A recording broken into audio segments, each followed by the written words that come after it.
இருக்கின்ற அனைத்து இந்திய அன்னார முன்னேற்ற கழகத்தில் இருக்கின்ற தொண்டரிலிருந்து தலைவர் வரை மூத்தவர் அண்ணன் திரு செங்கோட்டையன் என்பதை நான் முதலில் தெரிவித்துக் கொள்ள கடமைப்பட்டிருக்கிறேன். நேற்றைய தினம் ஒரு தெளிவான பத்திரிகை மற்றும் தொலைக்காட்சி நண்பர்களை சந்தித்து தெளிவான பேட்டி அளித்திருக்கிறார். அந்த பேட்டியில் அவர்களுக்கு உள்ள மைய கருத்து என்ன என்று சொன்னால், கழகம் ஒன்றிணைய வேண்டும், அதைத்தான் சொல்லியிருக்கிறார். வேறு எந்த மாறுபட்ட கருத்தும் சொல்லவில்லை, யார் மீதும் குற்றச்சாட்டு சொல்லவில்லை. கழகம் ஒன்றிணைய வேண்டும் என்று சொன்னதற்காக இவ்வளவு பெரிய குடிஞ்சேலை தண்டனையை தர வேண்டுமா என்பதுதான் இன்னைக்கு தமிழகத்தில் இருக்கின்ற மக்கள் அனைவரும் கேட்டுக்கொண்டிருக்கிறார்.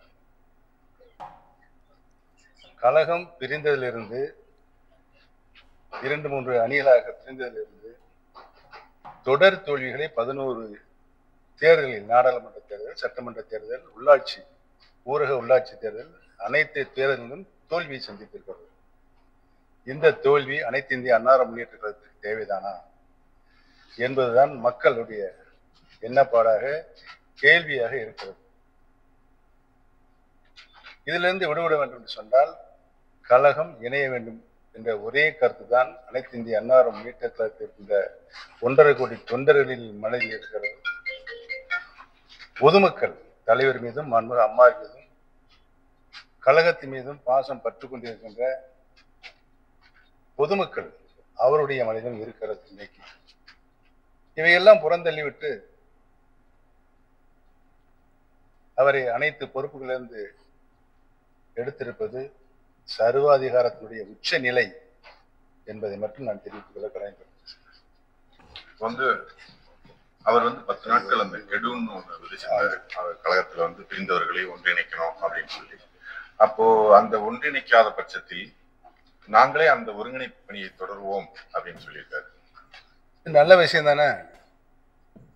உலகத்திலேயே கழகம் இணையக்கூடாதுங்கிற சொல்லுகிற ஒரே நபர் யார் சொல்லுங்க? யாரு சொல்லுங்க? என்ன நீங்களே சொன்னாதான் நல்லா இருக்கு. இன்னைக்கு அனைத்து இந்திய அண்ணா திராவிட முன்னேற்ற கழகத்துடைய அடிப்படை தொண்டருடைய அபய குரலாக இருக்கிறது. கழகம் ஒன்றிணைய வேண்டும், கழகம் ஒன்றிணைய வேண்டும். அதற்காக ஒருத்தர் கழகத்தினுடைய 9 முறை சட்டமன்ற உறுப்பினர், தலைமை நிலைய செயலாளர், கழக அமைப்பு செயலாளர், மாண்புமிகு அமைச்சர், இத்தனை பொறுப்புகளும் வைத்தவரை 10 நாள் அவகாசம் கொடுத்திருக்கிறார். ஏன் கொடுத்தார்? கருத்து வேற்றுமை இருப்பவரெல்லாம் சிந்தித்து செயல்பட வேண்டும், கழகம் ஒன்றிணைய வேண்டும் என்று. இதை யாருமே தவறு என்று சொல்லவில்லையே. அப்ப சர்வாதிகாரத்தின் உச்சநிலையை சென்றிருந்தால் அது மக்கள் சரியான பாடம் புகட்டுவார்கள் என்பதுதான் தெரியும். அதிமுக பொதுச் செயலாளராக மாண்புமிகு முன்னாள் முதல்வர் தவறு. கழகத்தினுடைய கட்டுப்பாடுகளுக்கு மீறி நடந்தவர்கள் தான் மாண்புமிகு அம்மா அவர்கள் நடவடிக்கை எடுத்திருக்கிறார்கள்.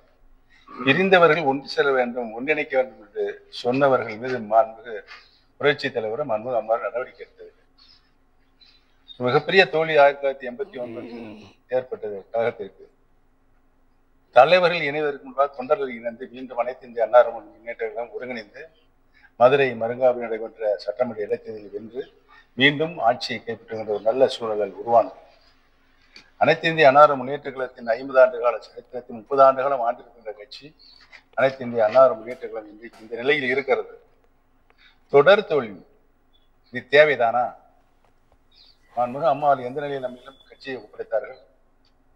ஆண்ட கட்சி மீண்டும் ஆளுகின்ற உரிமையை 32 ஆண்டுகளுக்கு மேலாக பெற்று ஒரு சரித்திர சாதனையை, வரலாற்று சாதனையை நிகழ்த்தி 2016 மாண்புமிகு அம்மா அவர்கள் சட்டமன்ற தேர்தலில் வெற்றியடைந்து அந்த நிலையில் தான் கழகத்தை ஒப்படைத்து சென்றார். இதற்கு தேவையான அந்த நிலை, அதைத்தான் மாண்புமிகு அருமையான செங்கோட்டையன் அவர்கள் சொன்னார்.